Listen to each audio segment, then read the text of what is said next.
Do you want to lose weight because you have fat phobia?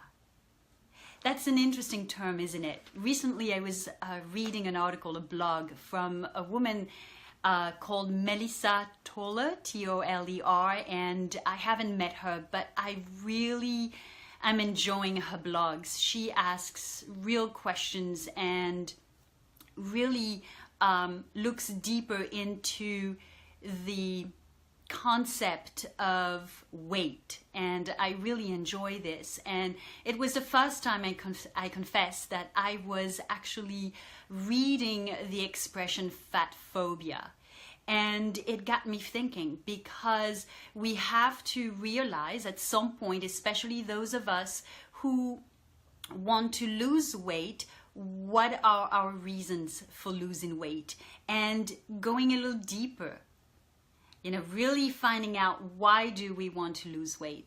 We have to be aware enough that we live in a society that is obsessed with the way we look.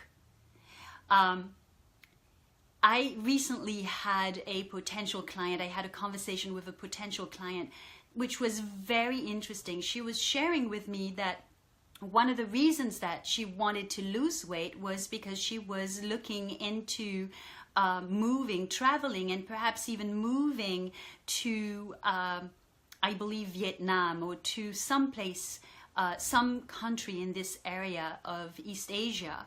And she was saying how concerned she was about how people from this part of the world were going to welcome her, or were going to look at her because she was overweight.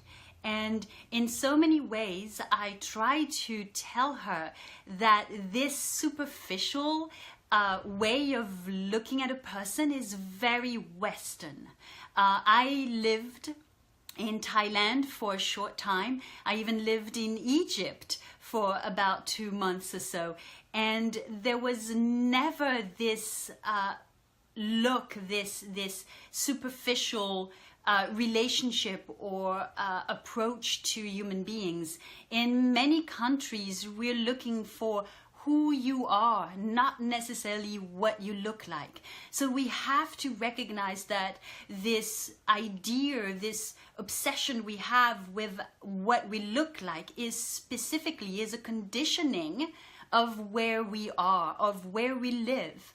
And so another aspect of this is a couple of years back, I remember the former model Banks, I can't remember her first name. She did an experiment where she wore what she called a fat suit, right? And she experienced that people related to her very differently when wearing this fat suit. So we also have to recognize that we live in a society that is fat phobia, and that most of us, consciously or unconsciously, try to fit in to concepts, to a mold that is not based on reality. It's based on an illusion, an ideal, and we base our self-confidence on this ideal, and by doing this, we push back who we are, our very unique nature. And it's still going on today, no matter how many J-Lo or Kim Kardashians we have in the media.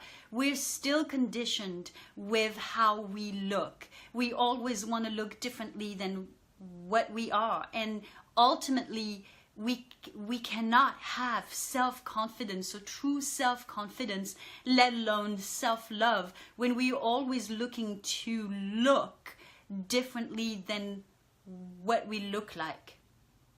And so on the other end of the spectrum of fat phobia is also a head in the sand kind of attitude. Well, I am the way that I am, and that's just the way it is.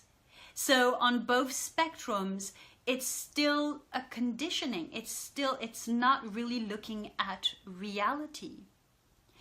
And therefore, my solution is rather than focusing on how we look, why not focus on how we feel? Probably because it's a little bit more challenging, it's a little bit more scary, right?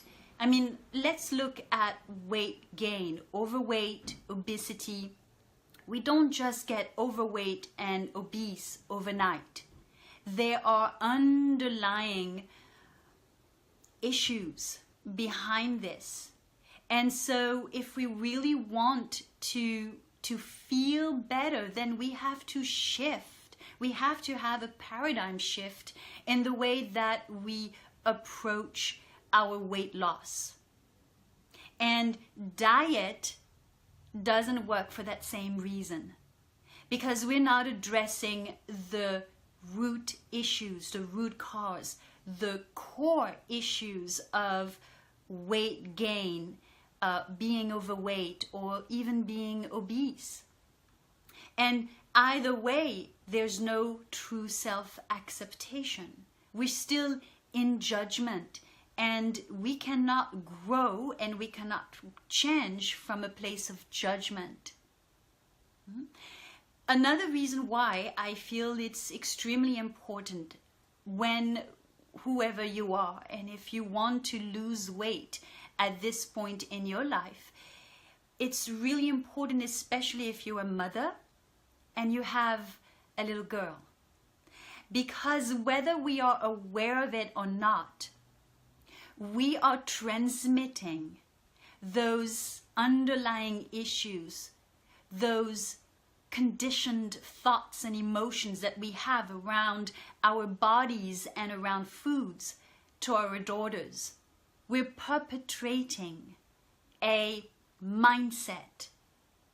And at some point you have to decide it stops with me. We want to help our daughters to feel good in their own bodies, to embrace and welcome who they are and how they express themselves.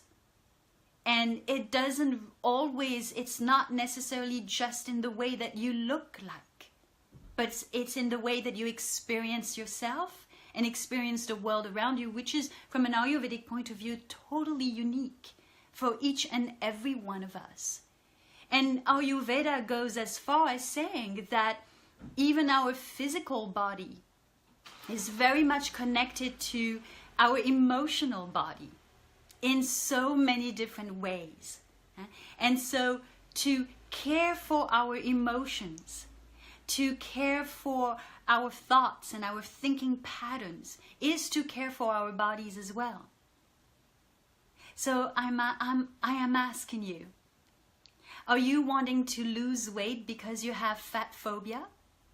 Or are you wanting to lose weight because you recognize that it is time that you take responsibility for your health, and that to make the impact that you want to make in this world, and perhaps that it is your purpose to make in this world, you want to make it from a place of balance as opposed to a place of imbalance.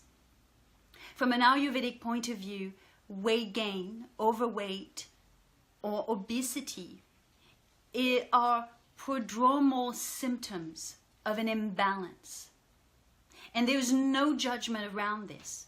It just says that we need to look at the deeper issues, the physical, mental, emotional, and spiritual issues underlying this symptom known as weight gain or as belly fat, with a non-judgmental, self-compassionate look. So if you'd like to know a little bit more on how to have a different approach to your weight loss and really have more compassion, self-compassion and self-love, please click the link here and schedule a 45 complimentary weight breakthrough session with me. I'm looking forward to support you and help you in any way that you need to whether we end up working together or not. Thank you for watching. I'll see you next time, same place.